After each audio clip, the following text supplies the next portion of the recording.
ప్రభుత్వ junior college విద్యార్థులకు మధ్యాహ్న భోజనం ఏర్పాటు చేస్తా అని చెప్పి గత ప్రభుత్వమైనటువంటి సీఎం కేసీఆర్, మాజీ సీఎం కేసీఆర్ విద్యార్థుల అడగ ముందుకే ఒక ప్రకటన చేయడం జరిగింది.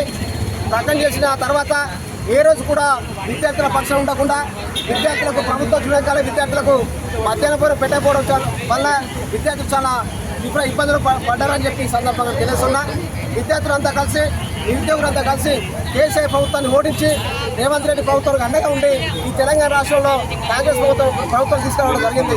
మరి కాంగ్రెస్ ప్రభుత్వం వచ్చినాక ఏ రోజు కూడా ముఖ్యమంత్రి రేవంత్ రెడ్డి గారు విద్యారంగ సమస్యల పైన, నిరుద్యోగ సమస్యల పైన మాట్లాడుకోవడం చాలా బాధాకరం, సిగ్గుచేటు అని చెప్పి నేను సందర్భంగా తెలియజేస్తున్నా.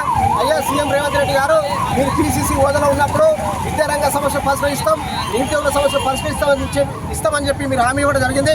అదే మా ప్రభుత్వ జూనియర్ కాలేజ్ విద్యార్థులకు మీరు ఎందుకు మధ్యాహ్న భోజనం ఏర్పాటు చేయట్లేదని చెప్పి ఈ సందర్భంగా అడుగుతా ఉన్నా.